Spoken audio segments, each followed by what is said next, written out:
الحمد لله رب العالمين والعاقبة للمتقين والصلاة والسلام على سيدنا ونبينا أما بعد فأعوذ بالله من الشيطان الرجيم بسم الله الرحمن الرحيم قال الله تعالى في كلامه المجيد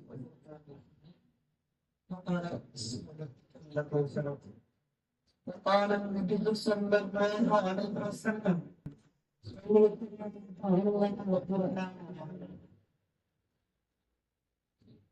আপনারা সবাই কেমন আছেন? কেমন লাগছে আপনাদের আজকে অনুষ্ঠানে অ্যাটেন্ড করে? আশা করি সেটা সত্য। আমরা সবাই মাদ্রাসা ছাত্র, কেমন? এবং আজকে অনেকের জীবনে বিশেষ একটি দিন। অনেকে আজকের মতো নাজারার প্রভাব শুরু করে অথবা অনেকে আজকে প্রথম কামিনী জমিকে দেখতে বিশেষ দিন না? তাহলে আমাদের এই বিশেষ দিন সবার জীবনে যে জিনিসটা প্রথমে আসে, প্রথম টাকার সভা, প্রথম আত্মার সভা বা প্রথম নাজারার সভা, সেটা আমাদের জন্য বিশেষ।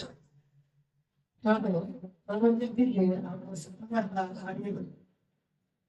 কি হয়, আমরা সবাইটা না জানি ভালো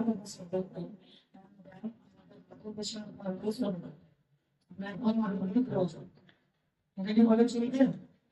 এখন প্রথম দিন থেকে শুরু করে আমার নাজেরা শেষ দিন পর্যন্ত প্রথম দিন থেকে শুরু করে একদম শেষ দিন পর্যন্ত আমরা স্বাভাবিক জীবন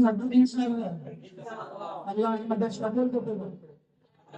পাশাপাশি আমাদের কোরআন শিক্ষা করা বা আমাদের এই যে হেফজ করা, আলেম করা, হাফেজ করা, এর মূল উদ্দেশ্য হচ্ছে আল্লাহর সন্তুষ্টি। পৃথিবীতে আল্লাহর দিন কায়েম করা। ইনশাআল্লাহ যতদিন শরীরে এক ফোঁটা রক্ত অবশিষ্ট থাকবে, আল্লাহর দিন প্রতিষ্ঠার জন্য চেষ্টা করবে ইনশাআল্লাহ। মৃত্যুর আগ পর্যন্ত আল্লাহর দিন আদায় করতে চেষ্টা করবে ইনশাআল্লাহ।